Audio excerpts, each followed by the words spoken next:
Welcome back to Leadership with Louise, and today we're going to have a look at bad behaviour. So in any team you've got two key dynamics to look at. So one is how people get the job done.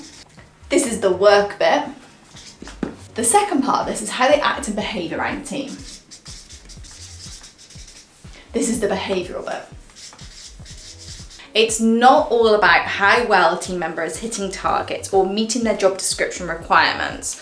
Like when a team member is smashing work out of the park, they're hitting deadlines, they're delivering great work, but their behaviour isn't quite where it should be. It can be a bit tricky because you as a manager almost feel like you can't say anything. I mean, how could you? They're really driving things forward. Their work is top quality. You say to yourself, I don't have a leg to stand on. But here is the problem. Other people in the team have started to notice their negative behaviour, whether this be they're rude, they're dismissive, whatever it be, it's impacting the rest of the team, and they have now raised concerns about this. So what's happening is you've got this person over here causing problems because their behaviour is not where it needs to be, and you've got other team members who are giving you this feedback about they don't like how they're being treated, they don't like how dismissive this person is, or maybe they're rude.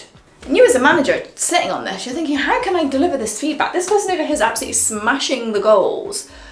So you don't want to rock the boat with this person, so you try not to really say anything, but then when you're not saying anything, that's giving these people over here who are giving the feedback the message that you don't care about what they have to say.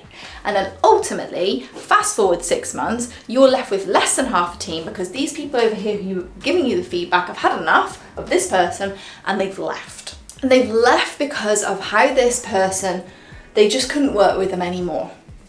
Wrong.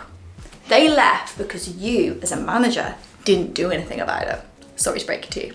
So if you don't tackle this, you also risk the issue of other things happening. What team members are seeing over here, they'll think this is acceptable. And before you know it, you've got a much bigger problem on your hand with people who are negative or rude or dismissive or picking and choosing work because they're not aligning with the company values and behaviours.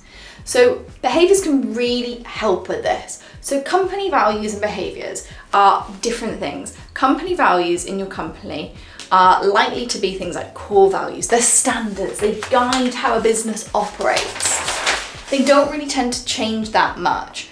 And you have them because they set up the scene for anybody who's joined the company. Now you'll have seen your core values probably on your website. You will have seen them in your induction. You'll have seen a CEO talk about them. You'll have a rough idea of what they are, right? So one core value that is commonly used is something like teamwork, okay? And that will be defined by collaborating with each other, achieve a common goal, support each other, combining individual strengths for the greater good of the team and the organisation. That will be the core value. But the behaviours is something different. That's where you take a look at this core value and think about what that actually looks like for the team. It will answer, how do people demonstrate teamwork? So behaviours of this could be things like active collaboration, where you're encouraging active participation and contributions from all team members. Each person's idea and input are valued and considered in the team discussions and decision-making process. Another one could be how you support and assist each other. So for example, on this one, offering help to colleagues when they face challenges, being open to receiving help when needed. This includes things like mentoring new team members to integrate them into the team smoothly. Another one could be open communication. Like, what does that actually look like amongst team members? It means sharing information, updates, and feedback regularly to everyone, all at the same time, making sure everybody's on the same page, not gatekeeping information.